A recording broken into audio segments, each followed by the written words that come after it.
I never expected a letter could change the way I think about my entire life. When the lawyer called to tell me that my Uncle Thomas had passed away and left me his house, I laughed. It had to be a mistake. We hadn't spoken in over 20 years. My parents rarely mentioned him, and when they did, it was with a weary sort of sadness. My dad once said, "Thomas always chose loneliness. That's just who he is." I had no idea what kind of man he had become, or even if he was still alive until that call. The house was on the outskirts of Westfield, an old Victorian on a small hill surrounded by overgrown apple trees. From the street, it looked like a relic of another era, paint peeling, steps warped, windows dusty, but there was something about it that didn't feel empty or abandoned. It felt like it had been waiting. I parked my car and stood at the cracked gate. The wind carried the scent of damp leaves and earth, and for a moment, I imagined Thomas standing on the porch, just watching. Maybe that's why I felt a little guilty, like I'd been invited to a private story I wasn't meant to be part of. Inside, the air smelled of old wood, dust, and faint vanilla. Sunlight filtered through faded curtains, casting golden stripes across the worn floors. The furniture was old, nothing antique, but every piece had character. Every corner felt like a memory frozen in time. On the piano in the living room, there was a cassette tape, written on it in faded pen, "For those who remember." I found an old tape player and pressed play. The sound was soft, slightly off-key, a piano melody, simple and raw. At the very end, a man's voice whispered, "I'm sorry, brother."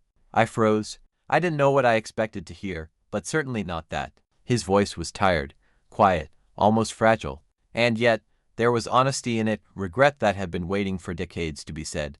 That night, I didn't leave. I couldn't. I started going through his journals, dozens of them neatly stacked on a dusty shelf. They were labeled by year, 1989, 1993, 2001. Nothing scandalous, nothing dramatic, just thoughts, memories, fragments of life. He wrote about music, loneliness, family, regrets, and my father. Reading them, I began to understand a side of him no one ever spoke about. I realized I had inherited more than a house. I had inherited a life, a story that had been paused for too long.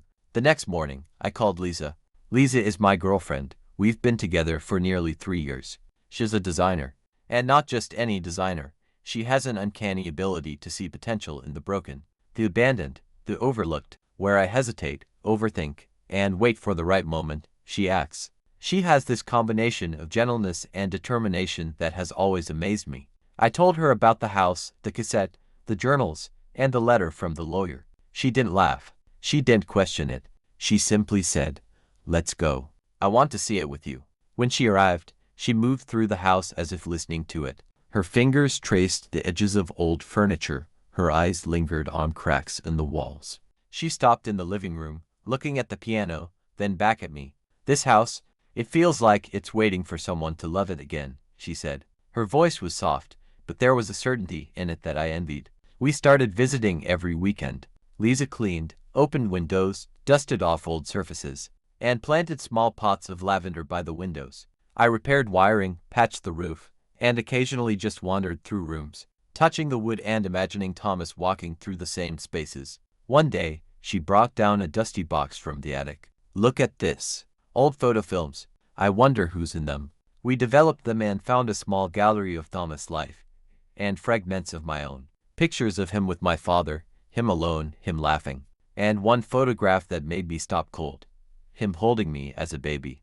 I had no memory of it, but somehow, looking at that image, I felt an unexpected connection. Lisa studied the photo and whispered, "Maybe he didn't want you to make the same mistakes. Maybe that's why he left you this place." The thought settled in my chest and stayed there. Over the next weeks, I read more of his journals, and we sat together while Lisa read passages aloud. His words were unpolished, honest, raw, and strangely comforting. They were his attempts to explain, to reach across the years, to someone who might understand. "You know," she said one night, "this could be a book. You could write it down, for yourself at least. Someone should hear this story." I laughed softly. "I'm not a writer, and he wasn't a hero," she said. "But he wrote something real. That's enough." The house slowly stopped feeling like someone else's. It became ours. Lisa arranged her design studio in one corner.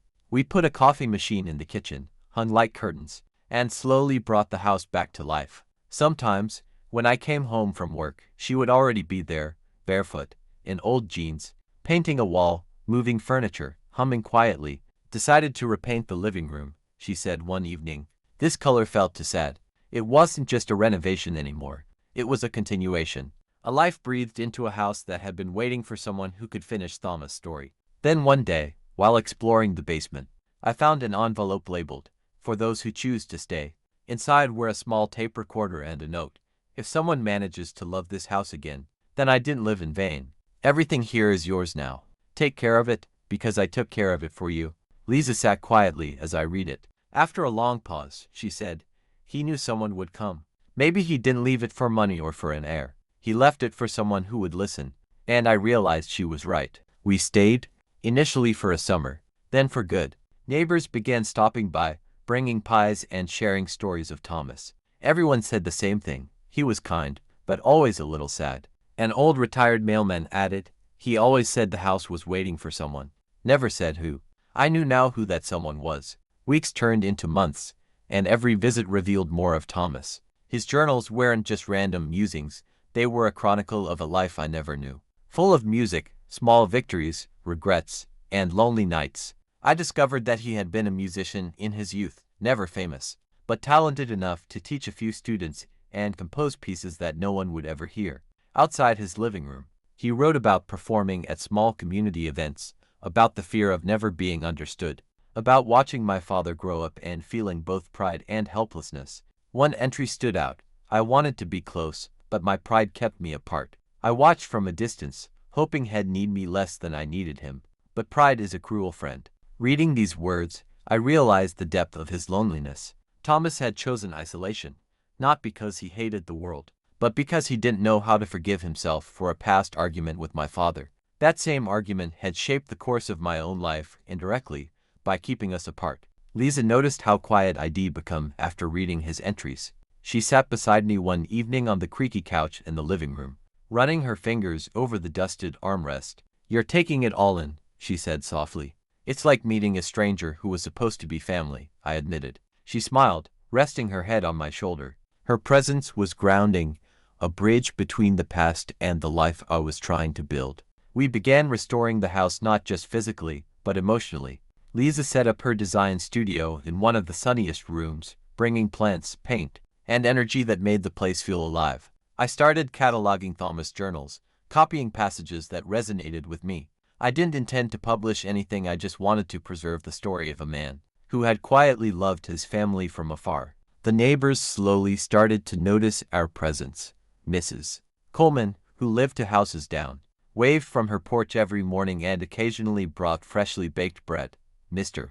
Harris, a retired mailman, dropped by one evening and sat with us on the veranda. "Thomas was a good man," he said, taking his time with each word. "Sad, maybe, but good. He never married, never had kids, but he cared about this town more than most people. Kept an eye on the kids playing near the river. Checked on the elderly, he just didn't know how to ask for friendship in return." His words stayed with me. It wasn't just a house I had inherited, it was a history, a presence, a reminder of what it meant to care quietly, without recognition. One chilly autumn evening, Lisa and I decided to finally explore the attic fully. We found trunks filled with old letters, sheet music, and photographs, some I had seen, others new discoveries. One envelope had my name on it, though it was decades old. Thomas had written to me, though he never sent it. "If you are reading this, I suppose it means you have returned to this house. I hope you can understand that my mistakes were mine alone. I watched you grow from afar, hoping you would find your own path, unburdened by my failures. This house, these things, I leave for you. Perhaps they will help you understand me. Or perhaps they will simply remind you that life is fleeting, and care should be given while there is still time." I sat on the attic floor, staring at the words. I couldn't speak. Lisa, quiet beside me, reached for my hand. "He wanted you here," she said. "Not just for the house, but to finish his story." For the first time, I understood that inheritance isn't always about wealth or possessions. Sometimes it's about connection, memory, and the responsibility of understanding a life lived before you. We started small projects in the house. Lisa painted murals on the walls with gentle colors, transformed a neglected room into a studio full of plants and light. I repaired floorboards, fixed old windows, and tried to follow Thomas' quiet instructions in his notes, like someone guiding me from the past. Every action felt like closing a loop, like I was not just restoring a house, but honoring a life. Sometimes, late at night, I would play the cassette again. That simple melody filled the empty corners, and I imagined Thomas sitting beside me, smiling faintly, finally at peace. Then one evening, Lisa found something incredible. Behind a loose panel in the library, there was a small, dust-covered box. Inside, tucked between sheets of music, was a miniature diary. The entries were intimate, almost confessional. They revealed Thomas' hopes, his private joys, and the quiet fear that he had never done enough for his brother, for the family, for the world. "I wonder if anyone will remember me," one entry said, "or if the love I carried quietly will vanish like smoke. Perhaps it will find its way to someone, even if it's too late to tell them." I understood then that it had found its way to me. Lisa sat across from me, her face lit by the soft glow of a single lamp. "You know," she said, "this isn't just about the house anymore. This is about your family, about history, about learning from him. It's about understanding that love doesn't always shout, sometimes it whispers." And she was right. I stayed longer in the house than I had planned. Seasons changed. The garden bloomed under Liz's care. We hosted small dinners for neighbors. Slowly, the house stopped being a relic of isolation and became a home, a place of laughter, light, and understanding. And through it all, Thomas' presence lingered, not as a ghost, but as a memory woven into the walls, the floors, the air. His story became part of ours. Winter came slowly to Westfield, and the house seemed to breathe differently under a thin layer of frost. Lisa and I had made it our home, yet every corner still carried Thomas' essence, the piano, his journals, the faint scent of vanilla and old paper lingering in the air. One evening, while clearing the attic, I stumbled upon a small locked box tucked behind a row of old trunks. I showed it to Lisa. "I wonder what's inside," she said, brushing dust from the lid. The lock was tiny, barely noticeable. With a careful twist, we opened it, revealing a collection of letters, photographs, and one small key. Among them was a final letter addressed to me. "If you have found this," it began, "then you have chosen to stay in this house. I never expected anyone to, but perhaps it is for the best. These letters, these small tokens, are pieces of my life I never shared. Perhaps now they can belong to someone who will understand their meaning." The letters told stories I had never known. Thomas as a young man, performing small gigs, teaching music to neighborhood kids, quietly helping the elderly, and writing letters he never sent. Each one was a reflection of his care, his regrets, and his hopes for reconciliation he never achieved. One letter stopped me cold. It described a day when he had almost reached out to my father, almost made peace, but his fear of rejection held him back. I felt a lump in my throat, realizing how much pride and fear had shaped all our lives in ways I'd never considered. Lisa squeezed my hand. "You see, it's never too late to understand someone," she whispered. We spent that winter reading each letter aloud, sometimes laughing, sometimes quietly sobbing. The house became a vessel for memory and connection. Slowly, the garden emerged from under the frost as Lisa planted bulbs for spring, and the interior transformed into a true home with light, warmth, and laughter. By spring, the neighbors were no longer distant observers. They visited often, sharing memories of Thomas, offering stories I had never heard. One elderly woman recalled him teaching her son piano lessons in the summer sun, while another mentioned how he had secretly delivered groceries to a sick neighbor. These anecdotes made me realize that Thomas had quietly touched many lives, even if he remained isolated in his own.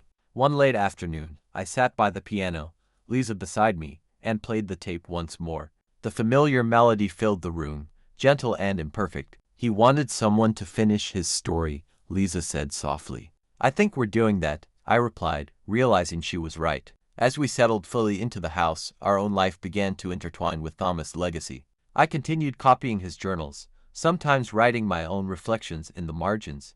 Lisa designed cozy corners, opened the windows to let sunlight flood the rooms, and created a space where we could live fully, surrounded by echoes of the past. In those quiet evenings, I would often sit on the veranda, looking at the blooming garden, thinking of Thomas. His life, once full of regret and isolation, had now touched mine in the most profound way. His mistakes, his quiet love, and his eventual acceptance of life had become a lesson for me. Love doesn't always have to be loud. Sometimes it whispers, leaving its mark long after it is gone.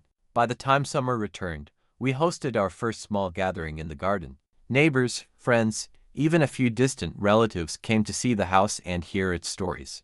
We shared laughter, music, and memories, some our own, some Thomas, and it felt like the house had finally fulfilled its purpose. Every night, as I closed the journals and listened to the faint notes of that old piano tape, I felt a connection not only to Thomas but to the life I was building with Lisa.